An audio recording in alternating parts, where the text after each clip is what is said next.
Konuşma galiba. Sizi de kanınıza benim. Babamı öldürmek istedim. Ne bak? Vallahi görürüm. Farklı seçilmiş kaç katına şartları 5 bin dolarla alışlanmaya başladı. 2024-cü il avqustun 4-də 1989-cu il təvəllüdlü Bəhruz Məmmədovun aldığı bıçaq yarasından ölməsi barədə 10-cu polis şöbəsindən Qaradağ rayon prokurorluğuna məlumat verilib. Şübhəli şəxs qismində Füzuli rayon sakini Nahid Həsənov saxlanılıb. Dindirilərkən o etiraf edib ki, saat 21 radələrində Qobu Park 3 yaşayış kompleksində aralarında yaranmış mübahisə zamanı tanışı Bəhruz Məmmədovun döş qəfəsinə bir bıçaq zərbəsi endirib. 5 avqust 2024-cü il tarixli baxış keçirilməsi protokolundan görünüb ki, hadisə Lökbatan qəsəbəsi Qobu Park 3 yaşayış kompleksinin heyətində baş verib. 37 saylı binanın 52 nömrəli mənzilində divanda 1989-cu il təvəllüdlü Bəhruz Məmmədovun meyidi aşkar edilib. Cinayəti törədən Füzuli rayon sakini 1990-cı il təvəllüdlü Nahid Həsənov saxlanılıb. Qaradağ rayon prokurorluğunda Cinayət Məcəlləsinin 120.1-ci qəsdən adam öldürmə maddəsi ilə cinayət işi başlanılıb. Məhkəmə tibbi ekspertizasının rəyinə görə Bəhruz Məmmədovun ölümünə sağ ağciyərin zədələnməsi nəticəsində baş vermiş daxili qan itirmə səbəb olub. İstintaqla müəyyən edilib ki, avqustun 4-də səhər Bəhruz Məmmədovun bacısı oğlu Əbəlfəz Muradlı ilə Nahid Həsənovun oğlu Osman Həsənov arasında kompleksin heyətində mübahisə baş verib. Bəhruz Məmmədov zəng edib bu məsələni aydınlaşdırarkən onun qızını söyüb. Buna görə Nahid Həsənov qonşusunu cəzalandırmaq qərarına gəlib. Saat 21 radələrində 37 nömrəli binanın yanında görüşüblər. Əlbəyaxa olan zaman bıçaqla Bəhruz Məmmədovun döş qəfəsinə bir dəfə zərbə indirib. Bu hərəkəti ilə Nahid Həsənov zərər çəkmişi qəsdən həyatdan məhrum edib.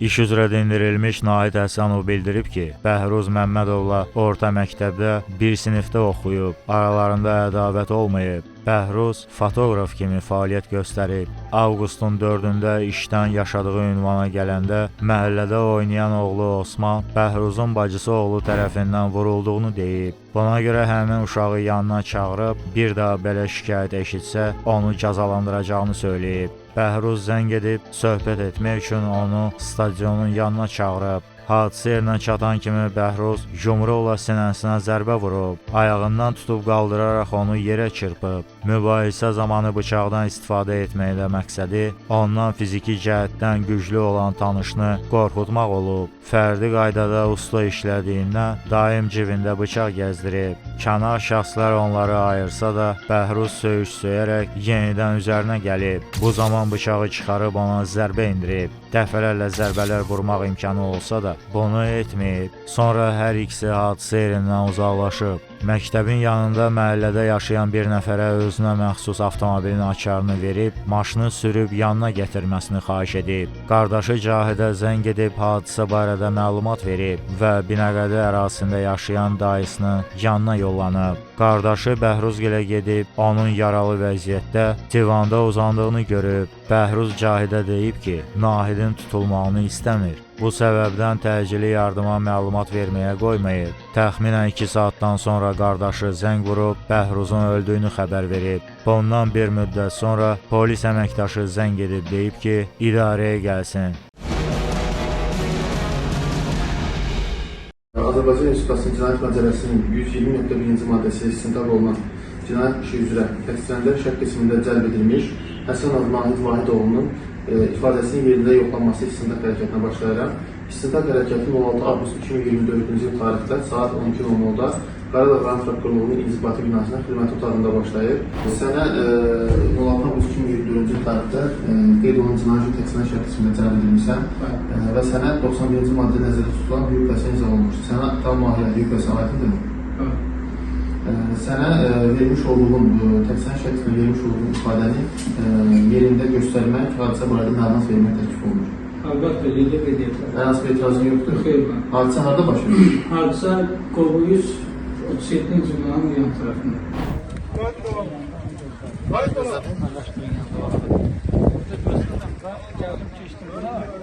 Burada dayandığım yerdə.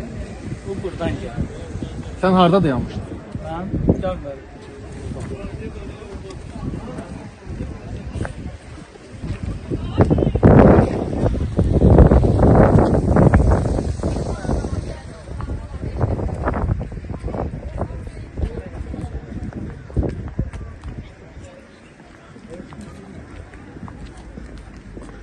İstiqamətdə onu gözlədim. Sən gözlədin. Saat neçə olardı?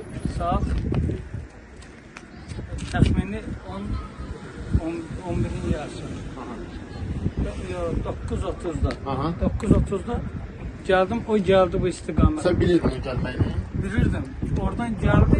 Mən də Necə əvvəl əlaqə saxlamışdınız, necə? telefonla bunların qarşısında əlaqə saxladım. O mənə stadion yanına gəlməyi təklif elədi. Nalayiq sözlər dedi. Gəlməyənin belə oldu. Ağır söyüş söylüyor. Stadion yanına gəlib buradan keçdim. Gördüm stadion yanı yoxdur. Burada gözlədim. Yanında kimsə var idi sənin? Mənim yanımda heç kim yox idi. Sonradan yoldaşım gəldi. Aha, sonradan gəldi. Bəli. Gəldi məni götürdü. Seçdi. Mən gəldim bu istiqamətdən. Buradan keçdim. Yanında kimsə var, yox tək idi. Yanında 2 nəfər adam var. Sən onu gördün, birinci o səni gördü. Mən onu gördüm. İkinci mənə çaldı. Harda? Sən buradan.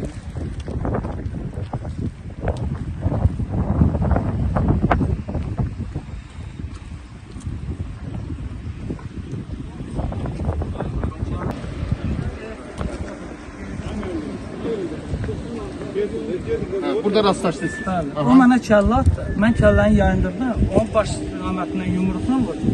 Və vurduğum kimi də dizimlə vurdum. Başına. Bəli. Oturdu yerə. Oturdu, o mənim ayağıma girdi. Qaldırmaq istədi. O istiqamətdə bir dənə qolun altından vurdum. Vurdum, vurandan sonra üstündə mən usta işlədiyimə görə üstündə bıçaq kəlpət. Bıçağı götürdüm və belinə batırdım. Esnaf nerede? Bir də. Sen neydi? Bəli. Hansı formada? Burada ne var? Bak bu formada girmişdi ayağıma. Ben de ortasına girdim. Bu formada vurdum. Bir dənə zərbi. Bir dənə zərbi. Sonra neynədi? Ondan sonra beni ağırlaştırdılar. Ve bıçak bu istikamete düştü. Elimden aldılar, bıçak bu istikamete düştü. Bıçağın forması barədə məlumat verildi. Bıçak nazik bıçaktı, pendir bıçağıdır. Ve karşı tarafı, bir tarafı qırçında da o mişar kimi. Dəstəyə nə rəhli? Qırmızı rəngdə dəstəyi var. Bıçaq Balaca düşdü. belə bıçaq. Sonra neynədin sən? Bıçaq düşdü. Ondan sonra o maşın o yerdə dayanıyor, o qırmızı stopumuzda olan yerdə bir dənə maşın gəldi, yaxınlaşdı. Saxladı, burada adam çox idi. Və məni götürdü, maşını əyləşdirdi, getdi məktəbin yanına. Siz buradan gedin, Bəhruz'u görürdünüz. Bəli, Bəhruz burada oturmuşdu. Yanında yoldaşlar oturmuşdu burada. Və mən buradan çıxdım, getdim. Getdim məktəbin yanına, maşın gətirdim. Mənim öz maşınımı gətirdim. Məktəbin alt hissəsinə maşını əldə elədim, götürdüm. Yoldaşım girdi, götürdüm və binanın arxa istiqamətindən gəldim ora. Orada Bəhruz mənim pəncərəmin altında dayanmışdı. Bəhruz ayaq üstə. Bəli, ayaq üstə yanında da 3 nəfər var idi, dayanmışdı. Və mən pəncərəmdən belə tutub da dartınır. Yolda evdəkilər dedi ki, gəl çıxaq gedək qırağa. Getdik o istiqamət, orada dayandıq.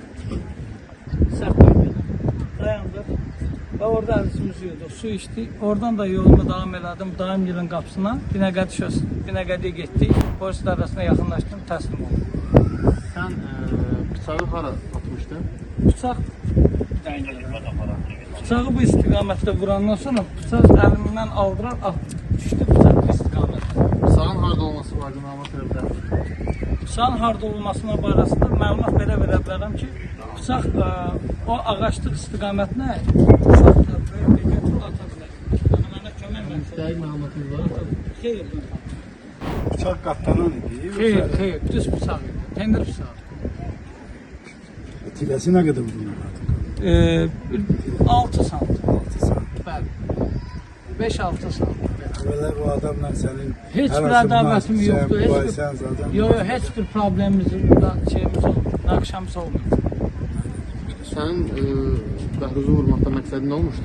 Məqsədim onu vurmaq deyildi. Məqsədim onu qorxuzmaqdır. Ki o məndə bıçağı görsün və qaçsın. Neçə zərbə yediniz Bir Bəhruz'a? zərbə etdi. Yazındadır zərbə hardan dəydi. Əlbəttə, oturdu rast vurdum. Çok belə çok canlı oturur sen kral. Yox, bu girmişdi ayağıma. Ha. Ben belə tuttum. Birinci yumruqla vurdum, oradan. Zərər çəkmiş şəxsin hüquqi varisi Aytəkin Muradova ifadəsində göstərib ki, işdən gələndə evdə ərini, qardaşı Bəhruzu və qonşuları Cahidi görüb. Qardaşının bıçaqlandığını bilib. Cahid Bəhruza təcili tibbi yardım çağırmasını bildirsə də, qardaşı razılaşmayıb. Bir müddətdən sonra qardaşının halı pisləşəndə 103 xidmətinə zəng edib məlumat veriblər. Amma Bəhruzun həyatını artıq xilas etmək mümkün olmayıb. Şahid qismində dindirilmiş Əbəlfəz Muradlı ifadəsində göstərib ki, avqustun 4-də oynamaq üçün binanın heyətinə düşüb. Onun Nahidin oğlu Osmanla münasibəti yaxşı olmayıb, tez-tez dalaşıblar. Onların münaqişələrinə Osmanın söyüş söyməsi və ona sataşması səbəb olub. Həmin gündə o heyətdə topla oynayanda qonşusu yaxınlaşaraq onun ata-anasını söyüb. Buna görə Osmanı vurub. Nahid Həsənov işdən gələndə Osman qaçıb bu barədə atasına deyib. Həmin şəxs də pilləkəndə dayanaraq bir də oğlunu vursa, onu döyəcəyini bildirib. Nahid Həsənova Osmanın onu söydüyünü söyləsə də, o qulaq asmayaraq binanın blokuna girib. Sonra evə gələrək Nahidin dediklərini atasına və dayısına danışıb. Dayısı Bəhruz da Nahidə zəng edərək onunla mübahisə edib, qışqıraraq bir-birlərini söyüblər. Telefonu götürən atası Nahidə mənim uşağım nadincdirsə, sənin oğlun tərbiyəsizdir deyib. Bir müddətdən sonra dayısı çölə çıxıb, evə qaydanda su içib və divanda uzanıb. Məhkəmə iclasında Nahid Həsənov iddiamız üzrə özünü qismən təqsirli bilib. Əməlindən peşman olduğunu bildirən Həsənov qeyd edib ki, hadisə söyüşə görə baş verib. Zərər çəkmiş şəxsin hüquqi varisi təqsirləndirilən şəxsə qarşı şikayəti olmadığını bildirib. Məhkəmə Nahid Həsənovun Bəhruz Məmmədovu öldürmək niyyəti olmaması və bıçağın əvvəllər üzərində olması barədə verdiyi ifadəsini müdafiə mövqeyinə söykənən subyektiv mübarizəsi və məsuliyyətini yüngülləşdirməyə yönəlmiş cəhdi kimi qiymətləndirib. Məhkəmə qənaətə gəlib ki, Nahid Həsənovun Cinayət Məcəlləsinin 120.1-ci qəsdən adam öldürmə maddəsində nəzərdə tutulmuş cinayət əməlini törətməsi tam sübuta yetirilib. Ona həmin maddənin sanksiyası həddində azadlıqdan məhrum etmə növündə cəza təyin edilməlidir. Məhkəmə Nahid Həsənovun himayəsində 3 azyaşlı uşağının olmasını, zərər çəkmiş şəxsin hüquqi varisi ilə barışmasını, cəzasını yüngülləşdirən hallar kimi nəzərə alıb, onun cəzasını ağırlaşdıran hallar müəyyən edilməyib. 2025-ci il iyunun 13-də Bakı Ağır Cinayətlər Məhkəməsinin hökmü ilə cəzasını ciddi rejimli cəza çəkmə müəssisəsində çəkməklə Nahid Həsənov 9 il müddətinə azadlıqdan məhrum olunub. 2023-cü il oktyabrın 13-də Bakıxanov qəsəbəsi ərazisində 1988-ci il təvəllüdlü Elməddin Hüseynovun öldürülməsi barədə Sabunçu rayon prokurorluğuna məlumat daxil olub. Məlum olub ki, ağır cinayəti törədən Nəsimi Hüseynov hadisədən sonra 102 xidmətinə zəng edib, qohumuna xəsarətlər yetirdiyini və polis əməkdaşlarını küçədə gözlədiyini bildirib. Məhkəmə tibbi ekspertizasının rəyinə görə mərhumun bədən səthində 52 ədəd bıçaq yarası aşkar edilib.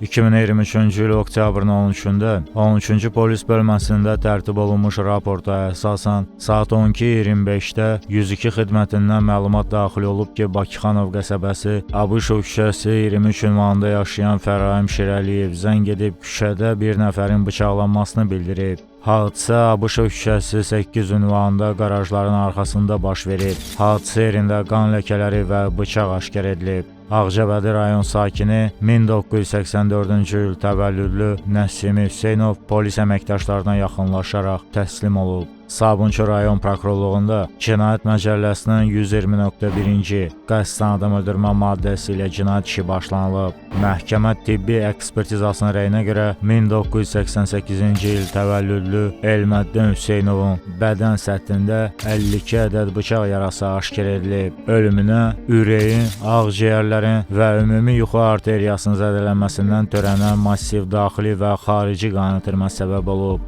İstintaqla müəyyən edilib ki, oktyabrın 13-də Nəsimi Hüseynov Bakıxanov qəsəbəsində əmisi oğlu Elməddin Hüseynovun işlədiyi marketə gedib. Çay içib söhbət etmək bəhanəsi ilə onu aldadaraq birlikdə mağazadan çıxıblar. Abışov küçəsindəki 8 nömrəli evin yanına gəldikdən sonra Nəsimi Hüseynov qohumundan arvadı barədə yaydığı böhtan xarakterli söz-söhbətlərə son qoymasını tələb edib. Əmisi oğlu hər hansı sübut olmadan onun yoldaşı Samirə Hüseynovanın ünvanına nalayiq ifadələr işlətdikdə bunu özünə qarşı şərəf və ləyaqətini alçaldan hərəkət kimi qəbul edib. Üzərindəki məişət təyinatlı bıçağı cibindən çıxarıb Elməddin Hüseynovun qışqırmasına və yalvarışlarına məhəl qoymadan müstəsna dərəcədə rəhimsizliklə boynuna, sinəsinə və qarnına çoxsaylı zərbələr endirib. Bu hərəkəti ilə Nəsimi Hüseynov zərər çəkmişi qəsdən öldürüb.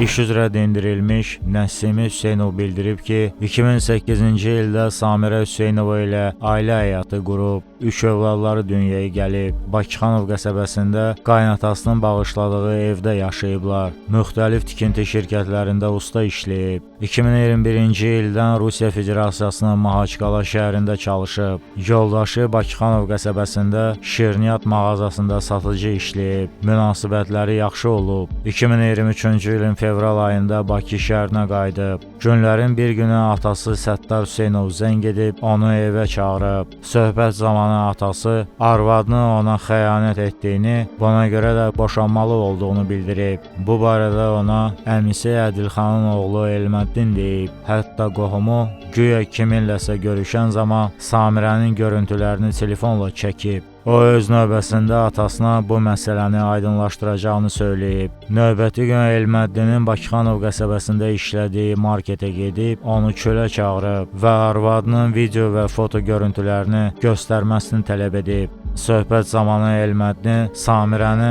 həqiqətən başqa kişi ilə görüşən, hətta öpüşən zaman gördüyünü, bunları çəkdiyini bildirsə də, görüntüləri ona göstərməyib. Ona telefonunun oğurlandığını deyib. Həmin gün axşam arvadını və əmisi oğlunu qardaşıgilin yaşadığı evə çağırıb, orada üzləşdirib. Elməddinin yalan danışdığını hiss edib. Samirə ona bildirib ki, Qurban adlı iş yoldaşı küçədə ona pul borcunu qaytarıb. Dayanıb onunla söhbət edərkən Elməddin onları görüb və bundan başqa bir nəticə çıxarıb. Bu söhbətdən sonra o aprel ayınadək Samirəni izləyib, lakin yoldaşının hərəkətlərində şübhəli heç nə aşkar etməyib. Dəfələrlə Elməddindən görüntüləri göstərməsini tələb etsə də, əmisi oğlu müxtəlif bəhanələrlə bundan yayınıb. Aprel ayında işi ilə əlaqədar yenidən Mahaçqala şəhərinə gedib. Sentyabr ayında Elməddinə zəng edib, nəyə görə onun ailəsini biabır etdiyini soruşub. Cavab olaraq sonuncu Bakıya gələndə söhbət edərək deyib. Yoldaşı barəsində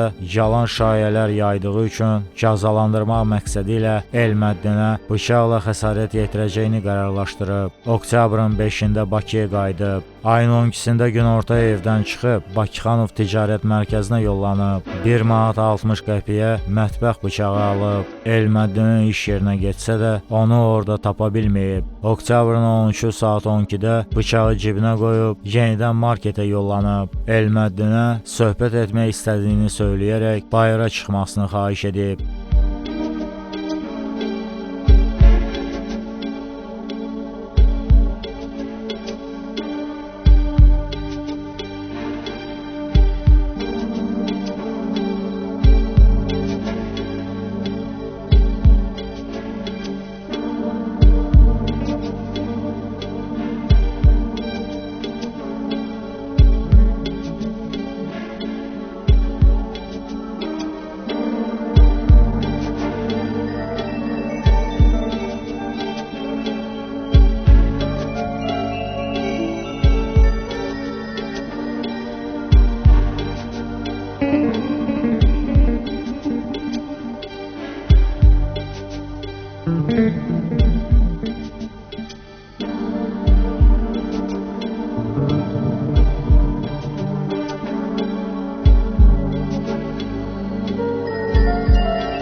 danışa-danışa küçə ilə hərəkət ediblər. Avtoyuma məntəqəsinin arxasındakı davana çatıblar. Elməddini arvadı haqqında işlətdiyi nalayiq ifadədən əsəbləşərək gödəkçəsinin cibindən bıçağı çıxarıb, dayanmadan var gücü ilə zərbələr vurarkən əmisi oğlu qışqırıb qaçmağa çalışıb. O isə buna imkan verməyərək zərbələr vurmaqda davam edib. Elməddin yerə yıxılaraq hərəkətsiz vəziyyətdə qalıb. O 102 xidmətindən zəng edib əməkdaşa adam bıçaqladığını və olduğu yeri deyib. Bir neçə dəqiqədən sonra postpatrol avtomobilinin gəldiyini görüb. Polis əməkdaşlarına hadisə yerini göstərib. Elməddini təcili yardım avtomobilinə qoyub xəstəxanaya aparıblar. Nəsimi Hüseynov əlavə edib ki, cinayəti törədəcəyi barədə əvvəlcədən heç kimə məlumat verməyib. Elməddini arvadı barəsində yaydığı rüsva edici və həqiqətə uyğun olmayan məlumatlardan xəbərdar olduqdan sonra əsəbləri qismən pozulub. Qurban Piriyevlə aralarında xatırlamadığı tarixdə telefon danışığı olub. O Qurbana bu şayələrə görə ailəsinin dağıldığını, ona görə də görüşüb bu məsələni aydınlaşdırmaq istədiyini söyləyib. Həmin şəxs də Samirəni öz bacısı gözündə gördüyünü, aralarında yalnız iş yoldaşı münasibəti olduğunu və Elməddin Hüseynovun qadına böhtan atdığını bildirib. Bununla da aralarında olan söhbət yekunlaşıb. Bir daha Qurban Piriyevlə əlaqə saxlamayıb. Şahid Samirə Hüseynova ifadəsində göstərib ki, dəqiq yadında qalmayan tarixdə Qurban ondan 42 manat borc pul alıb. 3-4 gündən sonra saat 18-də işdən çıxıb evə gedərkən Qurban kartdan pulu çıxardıb borcunu qaytaracağını söyləsə də ona gec olduğunu və pulu sabah verməsini deyib. Buna baxmayaraq iş yoldaşı pulu indi vermək istədiyini bildirib və yaxınlıqda olan bankomata tərəf gedib. Qurban gəlib məbləği qaytaran zaman arxa tərəfdən qaynı Müşfiq və yoldaşının əmisi oğlu Elməddin onu çağırıblar. Yaxınlaşıb həmin kişinin nə üçün ona pul verdiyini soruşduqda onlara Qurbanın iş yoldaşı olmasını və borc verdiyi pulu qaytardığını deyib. Müşfiq buna inansa da Elməddin onların yalan danışdığını, aralarında güya sevgi münasibəti olduğunu, onları qucaqlaşıb öpüşərkən gördüyünü, hətta telefonla kənardan görüntülərini çəkdiyini bildirib. Müşfiqlə Qurban arasında sözlü mübahisə yaranıb. Elməddin yumruqla vurub iş yoldaşını yerə yıxıb. Onlara Qurbanla aralarında heç nə olmadığını izah etməyə çalışıb. Təxminən 1 saat mübahisədən sonra qaynı ilə birlikdə evə gəlib. Baş vermiş hadisə barədə yoldaşına məlumat vermək istəsə də, ailə üzvləri buna ehtiyac olmadığını bildiriblər. Səhərsi gün Elməddini və Müşfiqi 13-cü bölməyə çağırıblar. Qurban Piriyevlə aralarında barışıq əldə olunub. Bundan 3-4 ay sonra qaynatası Səttar Hüseynov ərinə zəng edərək ona həqiqətə uyğun olmayan məlumat verib və təcili Bakıya gəlməsini deyib. Yoldaşı ilə münasibəti yaxşı olsa da, qaynatası onların boşanmasını istəyib. Bununla bağlı Sabunçu rayon məhkəməsinə müraciət ediblər. Hadisədən təxminən 5 gün əvvəl Nəsimi Dağıstandan qayıdıb. Oktyabrın 13-də günorta işdə olanda polis bölməsinə dəvət olunub. Orada bilib ki, əri əmisi oğlunu öldürüb. Elməddin Hüseynovun onun barəsində rüsva edici məlumatlar yayması Nəsimiyə çox pis təsir edib. Yoldaşı sanki bunu özünə sığışdıra bilməyib. Hər dəfə Elməddinin düzgün hərəkət etmədiyini bildirib. Samirə Hüseynova əlavə edib ki, nə Elməddin Hüseynovla, nə də Qurban Piriyevlə aralarında sevgi münasibəti olmayıb. Şahid Fəraim Şirəliyev bildirib ki, ailə üzvləri ilə birlikdə Abışov küçəsi 23 ünvanında yaşayır. Oktyabrın 13-də küçəyə çıxarkən bir kişinin qarşısında çökmüş vəziyyətdə olan digər şəxsə bıçaqla ardıcıl zərbələr vurduğunu görüb. Qorxduğu üçün onlara yaxınlaşmayıb. 102 xidmətinə zəng edib bu barədə məlumat verib. Bir neçə saniyədən sonra həmin şəxs əlindəki bıçağı yerə ataraq oradan uzaqlaşmağa başlayıb. Yerdə yıxılıb hərəkətsiz vəziyyətdə qalan şəxs can verib. Buna görə o təcili tibbi yardıma zəng edib.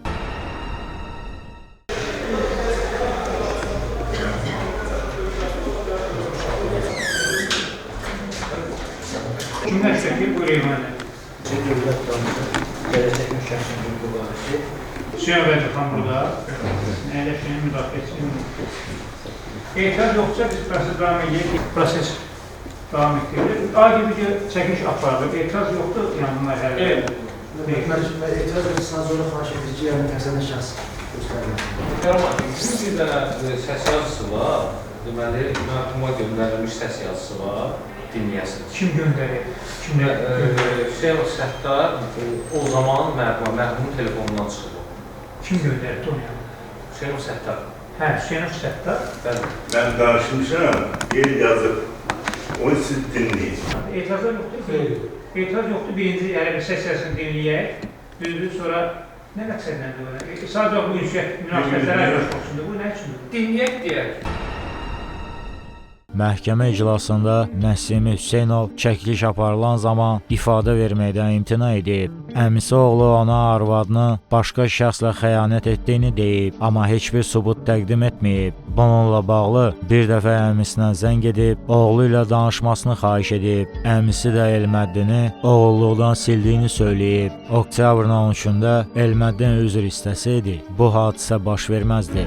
Əməlindən peşman olduğunu bildirib. Zərər çəkmiş şəxsin hüquqi varisi Ədilxan Hüseynov ifadəsində göstərib ki, qardaşı oğlu Nəsiminin yoldaşı ilə bağlı gəzən söz-söhbətdən xəbəri olmayıb. Oğlu Elməddin öldürüləndən sonra üzrxahlıq etmək əvəzinə qardaşı Gil ondan prokurorluğa gedib şikayətçi olmaması haqqında ərizə yazmasını istəyiblər. Aralarında barışıq olmayıb. O təqsirləndirilən şəxsə ağır cəza verilməsini xahiş edib. Məhkəmə hesab edib ki, Nəsimi Hüseynovun Cinayət Məcəlləsinin 120.2.4-cü xüsusi amansızlıqla qəsdən adam öldürmə maddəsi ilə nəzərdə tutulmuş cinayət əməlinin törətməsi tam sübuta yetirilib. O həmin maddənin sanksiyası həddində qanunla müəyyən edilmiş qaydada cəzalandırılmalıdır. 2024-cü il iyunun 21-də Bakı Ağır Cinayətlər Məhkəməsinin hökmü ilə cəzasını ciddi rejimli cəza çəkmə müəssisəsində çəkməklə Nəsimi Hüseynov 17 il müddətinə azadlıqdan məhrum olunub.